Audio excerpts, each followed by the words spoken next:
The splashing of your footsteps echoes down the long tunnel as your party flees the scene of the break-in. You swear turning left at the last junction was the way to go, but now everything looks unfamiliar. Your party stops running and you concentrate, trying to decide what to do. Then you hear it. Voices. Maybe it's people up above. Maybe it's some other thieves who use the tunnels. But whoever it is might be willing to help, or even another score for you. So you head in that direction. As you get closer to the sound, the number of bones and dead things in the filthy water seems to be increasing. But now you can tell with certainty that it's voices you hear. As you round a corner, the voices finally become clear enough for you to pick out words. But they don't seem to make any sense. Your confusion brings you to a sudden halt, and you're hit in the face by a glob of viscous fluid that explodes in a burst of blinding light, followed by sharp teeth piercing your shoulder as a fleshy, many-mouthed creature takes form from the darkness.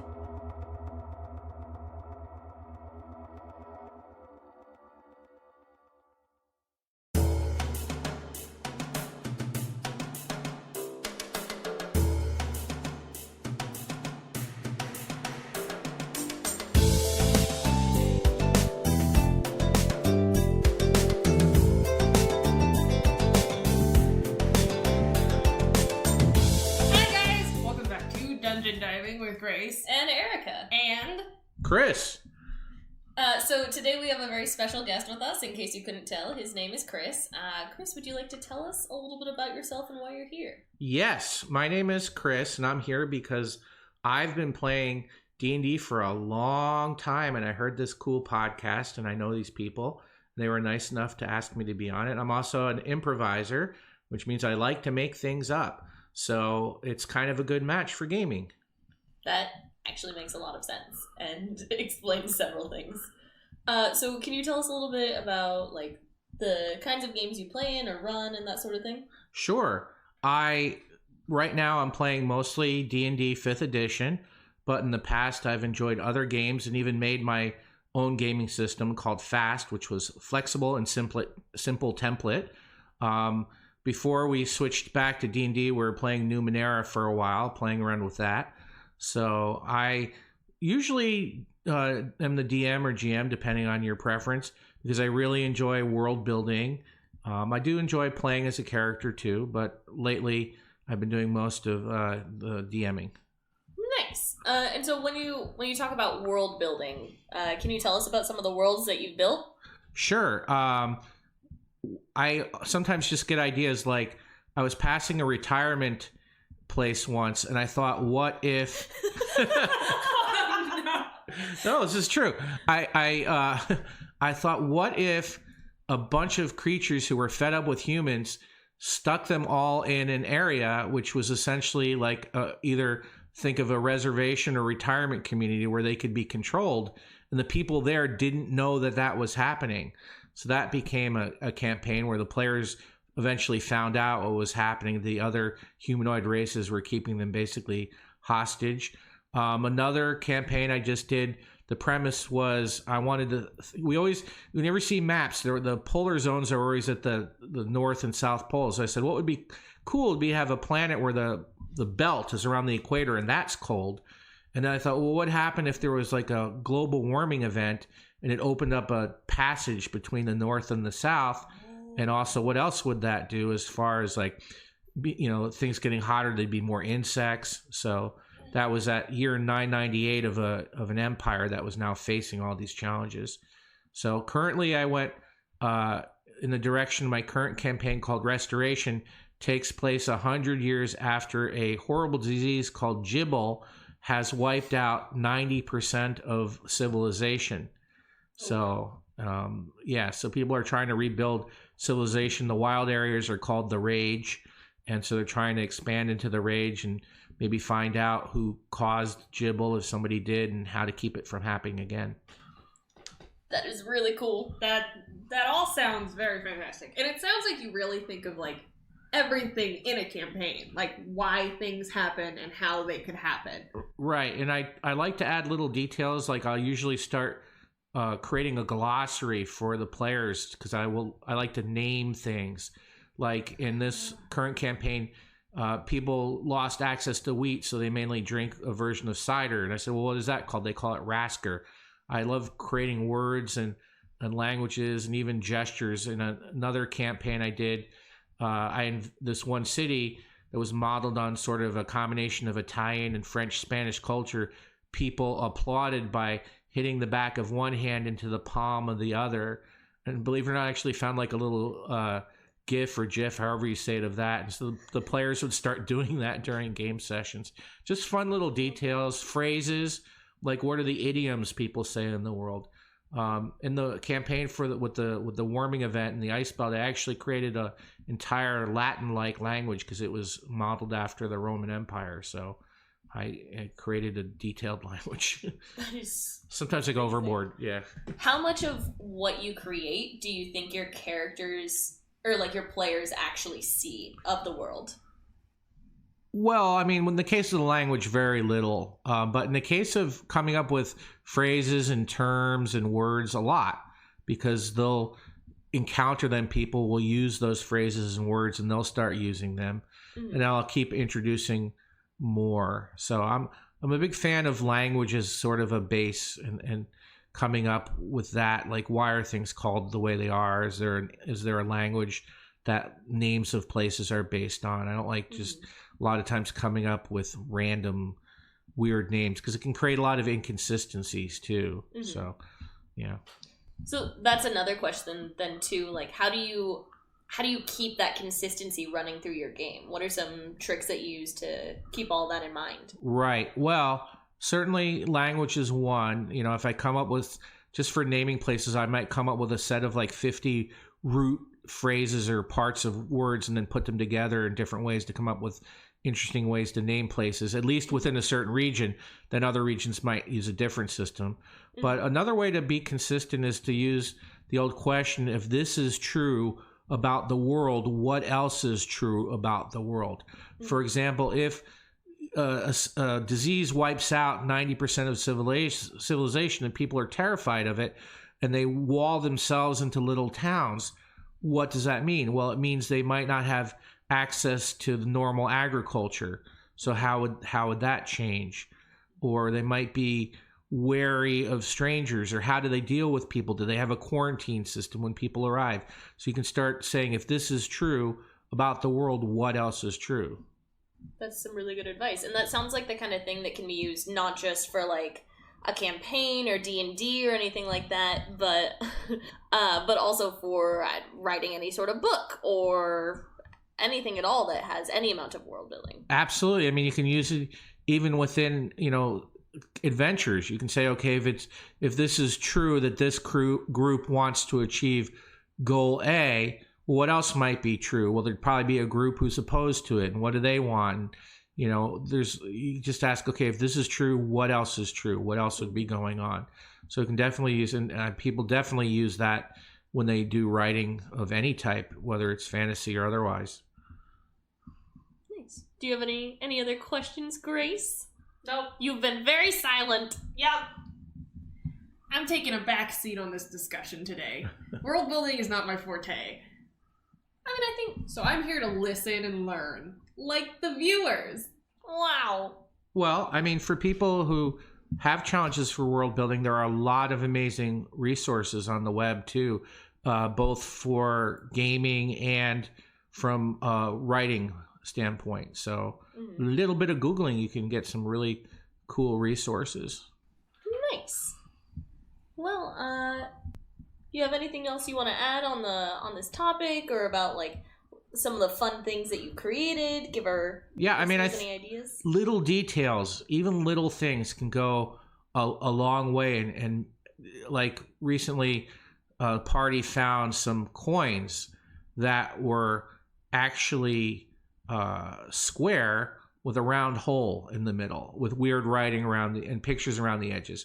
So it made them wonder, even, why do these have a hole in it? And one of the players correctly surmised that same thing I had thought of, is that so you could actually keep them on a wooden dowel, or you could hang them on a little rope that you would keep them on.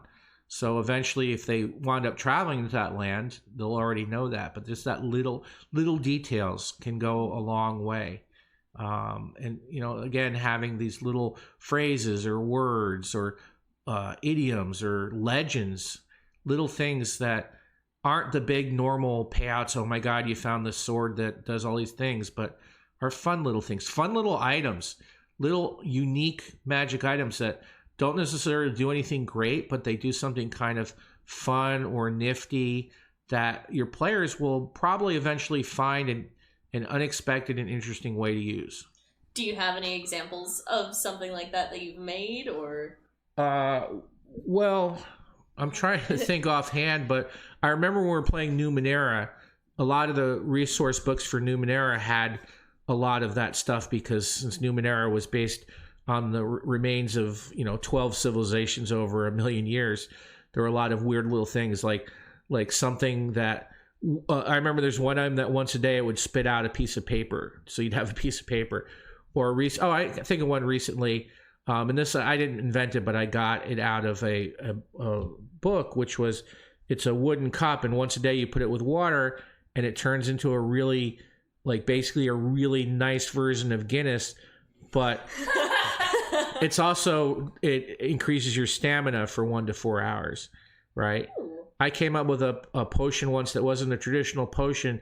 What it was basically liquid rope in a bottle, so that you poured it out and you could create rope that way. So there's just little fun things. So nice. That's super cool. Yeah. So, somewhat related. This is all world building and stuff related to that. But in a lot of D&D and tabletop RPG games, you often find yourself needing to improv. So being a newer DM, that's not something that everybody is kind of accustomed to doing. So what do you do when your murder hobos run off of the campaign plot that you meticulously planned out for them? Right. Well, preparation is good. And I don't mean preparation where you try to have everything scripted. I mean, maybe have some modules that can be plugged into different situations. And I don't mean modules like full adventures. I just mean little scenarios, some NPCs, having outlines, ideas. There's some really cool resources that I've found over the years. I found this one document. It was 1,300 ideas for roadside encounters. So I could just randomly pick one of those, and it'd be a very little hook, but I could expand on it. But preparation, having at least some idea of how things might tie into some overall arcs that you have. If you ever watch Community, they did 2 D&D related episodes. Yes, they did. And the second one where somebody says, "Oh, this is great. I love playing gaming where the DM tells me exactly what to do." And he's like, "Tell me, what happens if I happen to head east instead of west or something?" And Abed's like, "I might have a few notes." And he whips out a giant binder with possibilities. Yeah, because you don't know what the party's going to decide that they want to do. So, I don't script out everything. I tend to outline. I use what's the word? I'm trying to think. Oh, mind maps. Mind mapping is a really good way to connect things and having an outline. I might write out a little script for the initial part of a counter, what you see, but after that, there's going to be a lot of improvisation. That makes sense. I feel as soon as your players get their grubby hands on something, it just goes a different direction immediately. Yeah, exactly. And they may decide to take action on something you didn't think they'd take action on, or okay, here's an example. Recently, my party visited a small village known for its apples called Copper Mound that they think is secretly protected by an old man who claims just to be an apple farmer, who they're convinced is a powerful wizard. They became a little obsessed with trying to talk with him and getting him to admit that he's a powerful wizard, and I never expected them to seize on that so much. So, alrighty, well, I hope that's not any kind of spoiler for them. Oh no. I think they're pretty convinced. So. Okay, cool. I was gonna say something else, and now I don't remember what it was. So that happens. It does. Was it about the theme of the week, maybe? It might have been. This would be a good point to segue into what we're actually going to be talking about. Treasures of the trash. Trash. I love trash. We're going to be talking about garbage monsters. Yay! Yay.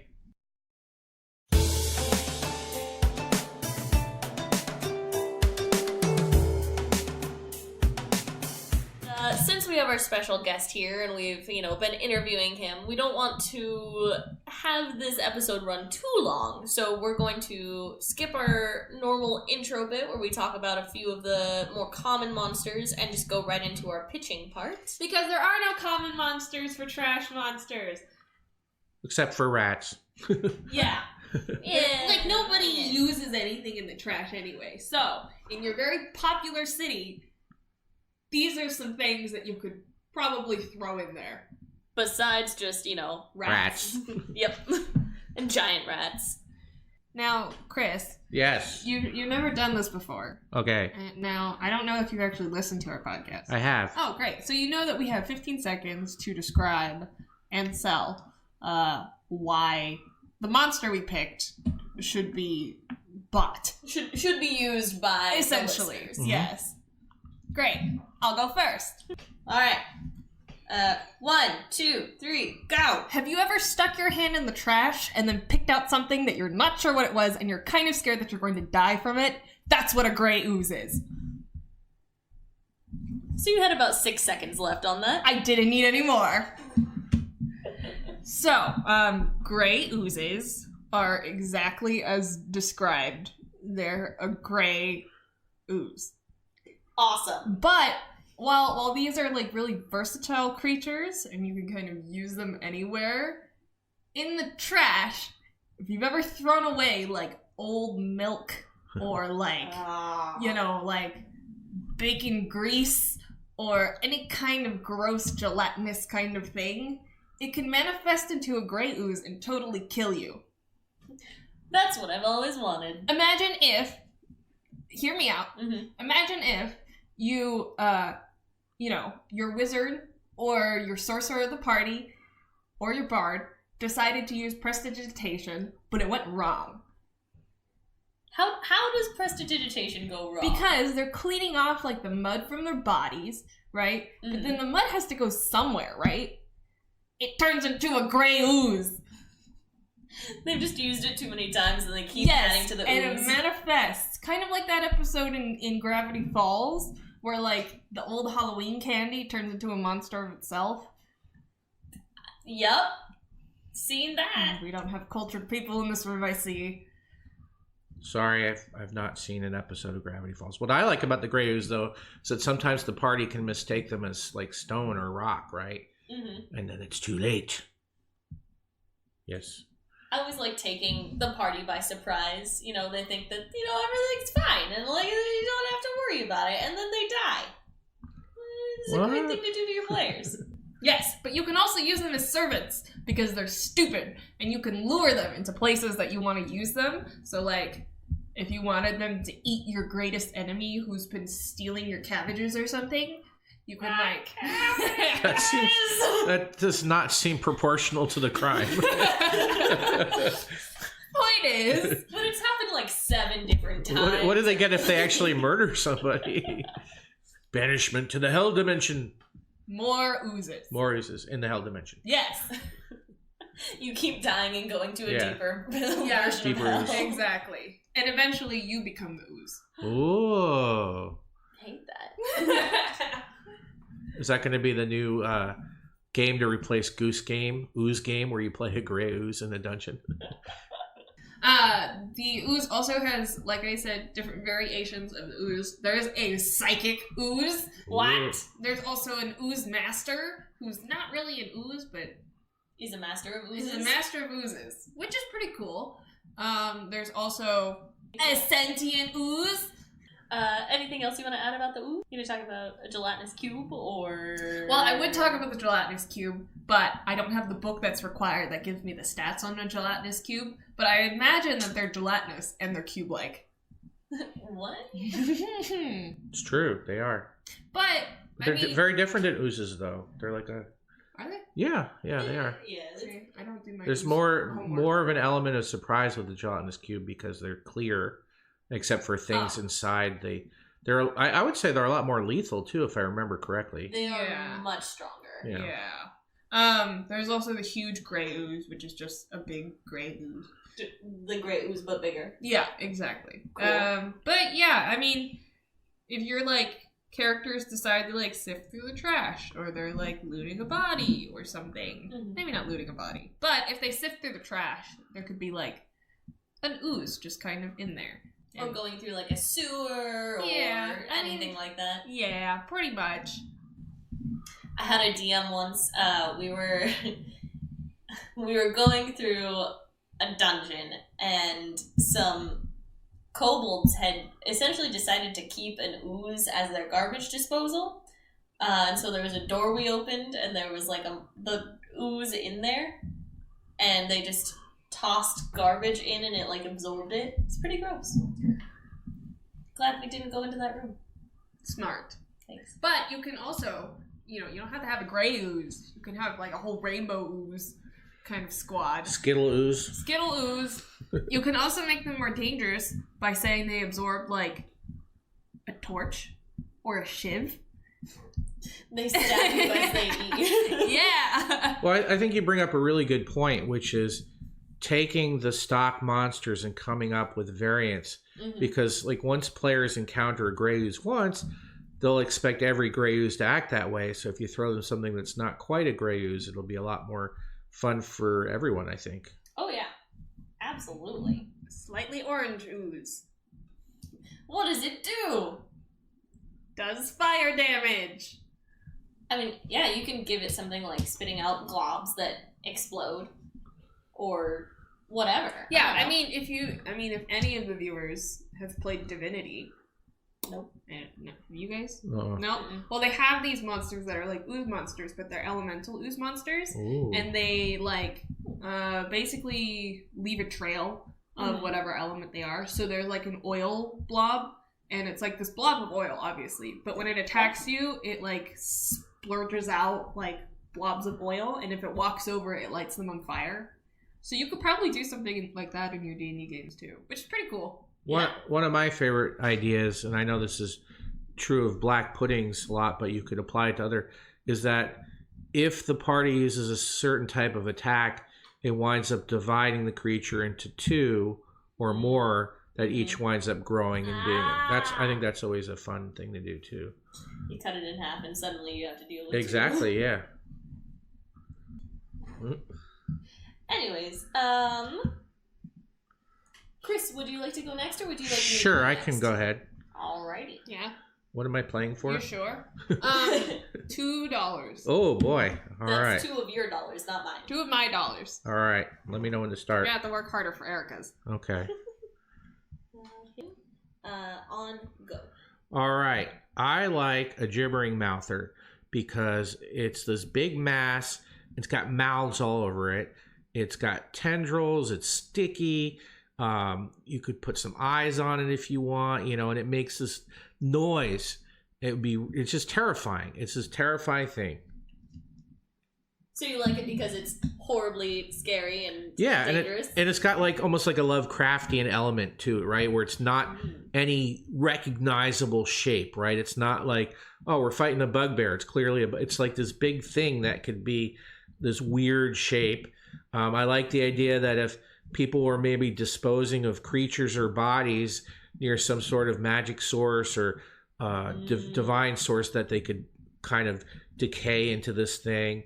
So, and plus it has the ability to blind. It has the ability, it makes terrain difficult. So that always, a lot of times players assume that they'll be able to move around freely with difficult terrain. And then the gibbering.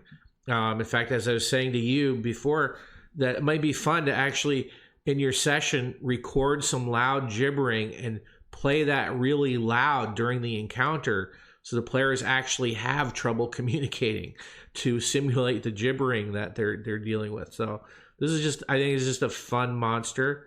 I think it's a fun monster to use in trash situations, or if you're playing in an adventure campaign where there's a power of chaos, because it seems like a very creature of chaos with just the swirling stuff. Mm-hmm. Yeah. Now, how do you think one of these monsters came to be? Because it doesn't say anything about it. It just says that these guys are like the compilation of a bunch of dead things. Yeah, I would definitely think that like somebody left a whole bunch of bodies in a big pile in some sort of magic, like they almost like the idea that I don't even necessarily mean all human bodies, but they just kind of melted into each other or maybe they got touched by chaos. Maybe a leak from the chaos plane affected it. So maybe the chaos plane is leaking throughout this area, and that could be an ongoing hazard. I really like the idea of a gibbering mouther starting out as like a tadpole, and each time it eats something, it absorbs it, and it like gets bigger and bigger. And so if you're fighting a big one, you're like, oh my god, this thing is eating like 500 people. Well, that makes a lot of sense because, why else would they eat people, right? Because, so they just do it. So it's like an amoeba, right? It absorbs you and then it becomes big. And again, you could add the splitting feature, which is not standard, but you can add anything you want, right? Oh, yeah. So. Also, like, the gibbering mouther is, I think, only like a challenge rating 2. So if you want, higher level players to go up against it, because it's got all these cool features, you can just give it some more HP, like raise its saves, all that stuff. Or it could have eaten great warriors, and the warriors can like have their arms sticking out and fight with the gibbering mouther. Absolutely. As part of or like they ate a bard, and the bard vicious mockeries every other turn. Make the gibbering something a little more. Yes. And what if this gibbering mouther were based on dragon mouths? Ooh. And the mouths still had their breath weapon. I love that. So, yeah, lots of possibilities. I mean, yes, sometimes simple monsters can create big problems. Mm-hmm. Speaking of, we can have him time you. Can you just count? Count her in. Yes. All right, so the rust monster kind of looks like a nasty little termite, but basically what it does is as you're fighting it, it damages the weapons that you're fighting it with, so it gets more and more dangerous and difficult to kill as you continue. And that's time. That was a good sell. I like that. I think the rust monster is a very formidable foe. Very spooky. It's not necessarily the strongest enemy you're gonna face or anything like that, but I really like the idea of something becoming more challenging even as it gets closer to death. Like, that seems really cool to me. I started reading a web series called Worm recently, literally just last night. There's a character in it that as you fight him, he develops more powers and gets stronger and harder to kill, which is really cool. And that's kind of why I wanted to talk about rust monsters, because they corrode anything like metal that gets near them. And I think that's a lot of fun. Well, I mean, what strikes more terror into players than a threat that might damage their beloved items, right? They will freak out. I've had players just break down, not because they almost died, but because some prized possession they had was almost destroyed or was weakened. So, particularly warriors who are attached to their weapons. Oh yeah, I love it because I feel like a lot of players who are playing like a fighter or a barbarian, they'll be like, I love my axe, this is my child, sort of thing. And then if you go into a fight against something like this, they'll be like, no. Or if it's like a family heirloom, even if it's not that powerful, but it's part of their background. Yep. It can be pretty devastating. Oh yeah. You know who I'm talking about. out there in listener land. Was that had someone in particular? Yeah. So wait, do these guys absorb the weapons, or do they just damage whatever they touch? So when you hit them with an attack, it causes that weapon, if it's not magical, to become a -1 version of itself. So you have reduced accuracy and reduced damage as you continue to fight it. And then it also has an ability that it can take as its own action to cause a similar sort of thing to happen. Oh, Cool. It doesn't like absorb it or anything. Okay, so Yeah, but let's not kid ourselves. It probably gets ranks as one of the silliest looking monsters. it is a termite and a moth that had a baby. Well, I mean, a rust monster. the picture now looks a lot better than when I first started playing. It was kind of very clip art looking, and It looked real dumb. the tail looks like almost like a helicopter rotor in the old picture. Or like one of those propeller hats that Yeah. those kids wear. Yeah. Cute. It's adorable, and it's got weird antenna. See, but like, I feel like you can make these guys really cool. Because you said they get stronger the longer you fight them, right? Well, it's less that they get stronger It's and more that they make you weaker. okay, but hear me out. You can up the difficulty on these monsters Mm-hmm. by if they get a successful hit on you, they rust your stuff, but they gain like whatever they rust off of like the item. Like their AC goes up as yours goes down. Like they hit it and the rest like attaches to them. Yeah. That would be really cool. Yeah. Actually, I love that.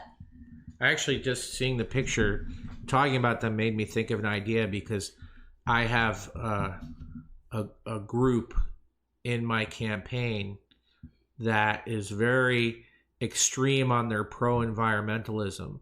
So they might actually use rust monsters to attack civilized areas.